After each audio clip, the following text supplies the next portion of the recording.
सभी श्री कृष्ण भक्तों को प्रभु भक्त दीपक कुमार गर्ग का नमस्कार। सज्जनों, ब्रह्मांड में सैकड़ों उल्कापिंड घूम रहे हैं जो कभी भी प्रभु की इच्छा से पृथ्वी से टकरा सकते हैं।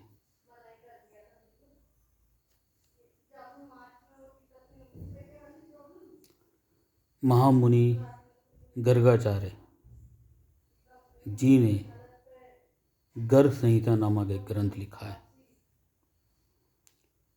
उसमें उन्होंने भगवान श्री कृष्ण की लीलाओं को बड़े ही विस्तार से वर्णित किया है।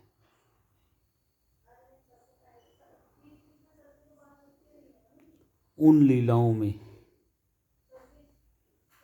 प्रभु ने इस तरह करी हैं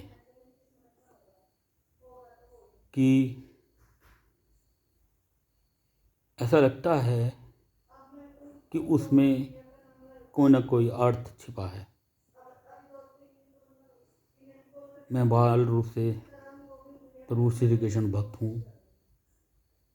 मुझ पर बड़ी कृपा रही प्रभु की कि मैंने उन लीलाओं में रहस्य खोजने की कोशिश की।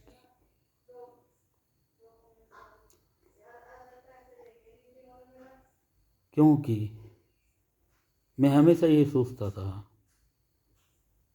कि प्रभु ने बाल रूप में जन्म लेते ही लीलाएं करनी शुरू कर दी। क्यों? जब कोई इंसान बिना उद्देश्य कोई काम नहीं करता तो प्रभु भी क्यों करें? अवश्य वो कुछ बताना चाह रहे हैं। प्रभु की कृपा से मैं उनकी लीलाओं से रहस्य खोजता गया और एक वक्त ऐसा आया कि मैं महाप्रलय बताने के लिए विवश हो गया।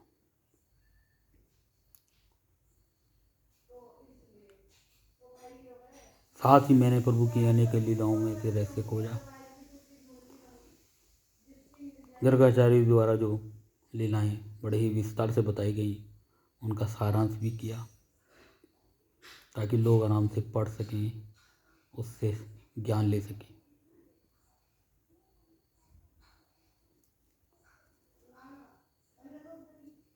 यह ग्रुप मैंने इसलिए बनाया है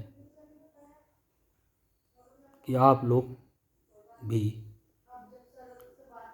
मेरी पुस्तक कृपा करत श्री कृष्णा मानो या न मानो श्री कृष्ण लीला रहस्य को क्रमवार धीरे धीरे समझें और जो मैंने कहा है उसको भी समझें। मैंने प्रभु से विनती की थी कि प्रभु आपने मुझसे लिखवा तो दिया, पर क्या ये सत्य है? ये मैं कैसे मानूं? आज रात मुझे स्वप्न में आप दर्शन दें। अगर मुझे आपका दर्शन प्राप्त होता है तो मैं समझूंगा कि मैंने जो लिखा है वो ठीक है और मुझे जनमानस को इसका ज्ञान देना चाहिए और मैं ये पुस्तक जो मैंने लिखी है आपकी कृपा से इसे छपवाऊँगा, अन्यथा नहीं छपवाऊँगा। उसी रात बाल रूप में नग्न अवस्था में सिर्फ गुप्तांगों पर एक लाल कपड़ा पड़ा है, टोकरे में लेटे हैं केले के पत्ते के ऊपर, हाथ में बांसुरी है, मोर पंख है, मधुर मुस्कान से मुस्कुरा रहे हैं, बांसुरी हिला रहे हैं। मैं तो बस इतना ही कह सका, प्रभु आप कितने सुंदर हैं, प्रभु आप कितने सुंदर हैं। प्रभु आप कितने सुंदर हैं। मुझे लगता है कि मेरी जिम्मेवारी है कि मैं महाप्रलय का ज्ञान देकर मरूं,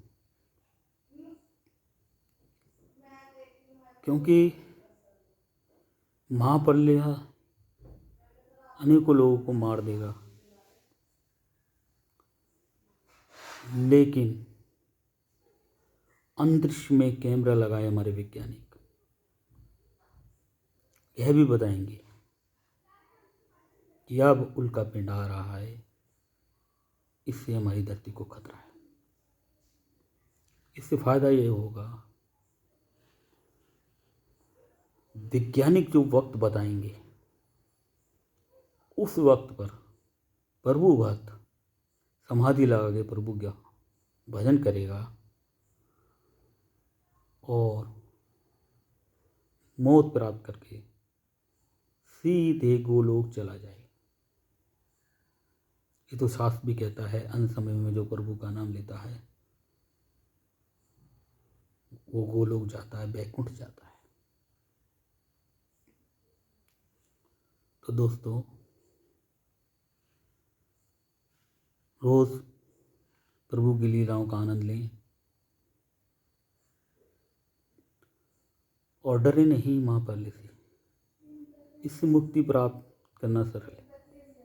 मुक्ति प्राप्त करने का मतलब है जन्म मरण के चक्कर से मुक्त हो जाता है। स्वर्ग में जाने के बाद भी जन्म लेना पड़ता है जब पुण्य खत्म हो जाती है। नरक में जाने के बाद भी जन्म लेना पड़ता है जब पाप खत्म हो जाते हैं। भूत योनि में भी जाना पड़ता है। अनेकों अनेक योनियाँ, अनेकों अनेक लोग बने हुए हैं कर्मों के अनुसार। वहाँ इंसान मरणोपरांत जाता है।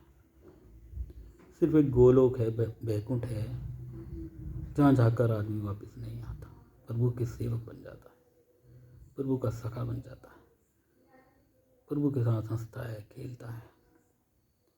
वहाँ के मधुर वातावरण में खुशी खुशी रहता है।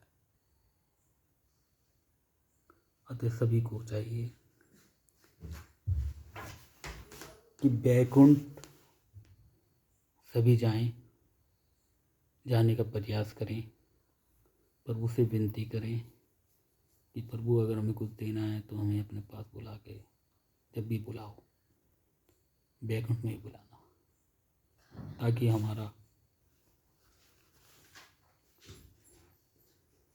आपसे हमेशा दर्शन होता रहे, आपकी कृपा हम पे बरसती रहे, वैकुंठ का सुंदर वातावरण हमें मिले, वैकुंठ में बह रही गंगा हमें मिली, वैकुंठ में बह रही यमुना जी, बिरजा जी हमें मिले, गिरिराज पर्वत मिले, अन्य अन्य बड़े उद्यान मिले,